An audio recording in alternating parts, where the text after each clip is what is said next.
માળિયાહાટીના શ્રી સિદ્ધેશ્વર મહાદેવ મંદિરે ભવ્ય રુદ્રી મહોત્સવ યોજાયો હતો। દર વર્ષની જેમ આ વર્ષે પણ આ પવિત્ર કાર્યક્રમ શ્રદ્ધાપૂર્વક યોજાયો હતો। મેઘલ નદીના સુંદર પટાંગણમાં આવેલ પ્રાચીન મહાદેવના મંદિરે ધાર્મિક પ્રવૃત્તિઓનું આયોજન કરાયું હતું।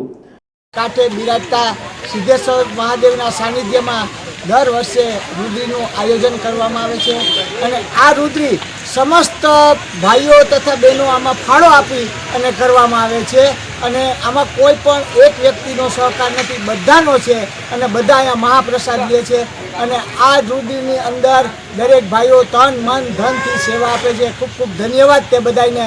મહાદેવજીની આરતી પૂજારીઓ દ્વારા ભક્તિભાવથી કરવામાં આવી હતી। શ્રી સિદ્ધેશ્વર દાદાને મહાપ્રસાદનો થાળ ધરવામાં આવ્યો હતો। મોટી સંખ્યામાં ભાઈઓ બહેનોએ ઉપસ્થિત રહી શાંતિપૂર્વક મહાપ્રસાદનો લાવો લીધો હતો। શ્રદ્ધાળુઓએ રુદ્રપાઠ, ભજન અને આરતીમાં ઉત્સાહપૂર્વક ભાગ લીધો।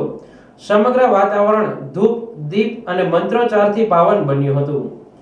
મંદિર પરિસરમાં ભક્તિમય વાતાવરણ અને સુંદર વ્યવસ્થા જોઈને લોકો આનંદિત થયા હતા।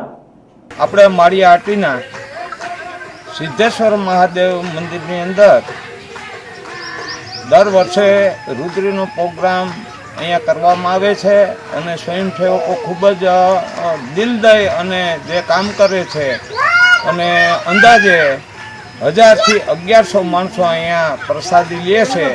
એ બદલ જે કંઈ સેવા કરે છે એનો ખૂબ ખૂબ ધન્યવાદ આપું છું અને સિદ્ધેશ્વર મહાદેવ એમના દરેક કાર્યની અંદર સિદ્ધિ પ્રાપ્ત કરે અને એને શરીરે નિરોગી રાખે, શાંતિમય જીવે અને નિરોગી રાખે એવી સિદ્ધેશ્વર મહાદેવ પાસે આપણે હાર્દિક પ્રાર્થના કરીએ છીએ।